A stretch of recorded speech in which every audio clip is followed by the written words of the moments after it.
I wanted to give a quick kind of exploded view version or comparison of the Planet Eclipse 170R and the MacDev GT2, which is MacDev's new flagship marker.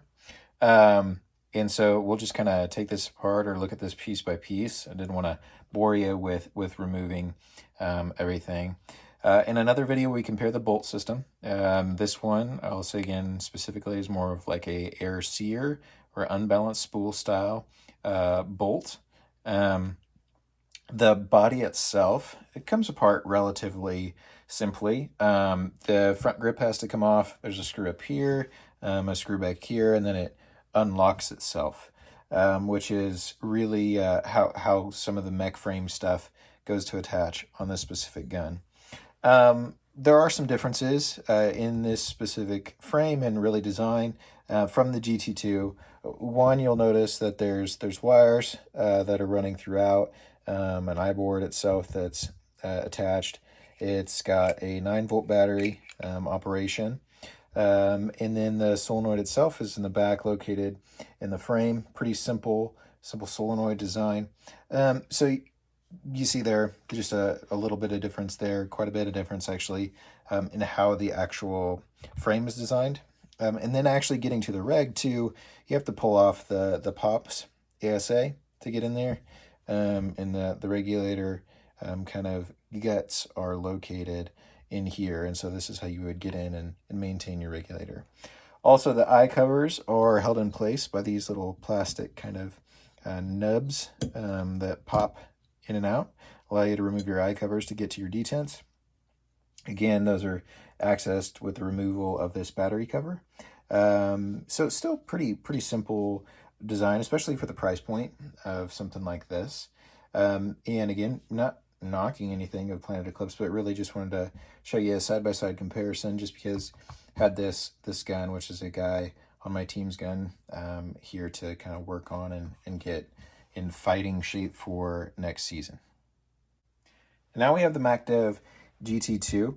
It's a balanced spool valve. We've talked about this in some other videos, but solenoid air that pushes the bolt back or forward and back. The really makeup of the gun is a little bit more simplistic than the 170R, in my opinion, but the price point is a little higher, so you tend to get what you pay for. And you'd see that really in Planet Eclipse C3 platforms and CS3 platforms and LB2s and all that kind of fun stuff. So the frame to body connection is wireless. The board itself connects with these little nubs, and the only wires are located right here, small wires for the eyes themselves. Makes for replacing the eyes significantly cheaper if you ever have to do that, which is a rarity. But everything is pretty well self-contained in this frame. To get to the regulators in here, just an Allen key that unscrews it.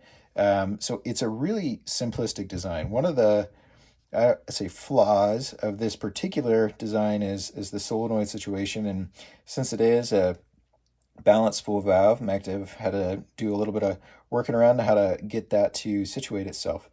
But the solenoid itself is located above the trigger, and so as we've talked about in our previous videos, that has to be removed to replace the trigger. But how often are you going to do that in your entire life? And again, it takes 5 minutes or so.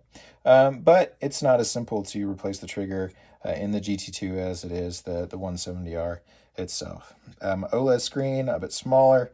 It is rechargeable. So instead of using a 9-volt battery, it uses a rechargeable lithium battery. So yeah, it's kind of the self-contained unit itself. Another big difference is that the eye covers are magnetic, just removable, and they're removable without the removal of the frame itself. So you can take these off if you ever need to. There are little plastic pieces on the inside that keep these eyes from getting dirty. So there's not a huge issue or a huge reason to take these eye covers off. But if you need to, they're pretty easy to get off and get back on. So really fast run through of both of these markers. Just wanted to show you a little bit of the differences between the two. and kind of help you understand the GT2 and how it's put together and what makes it a significant marker for MacDev.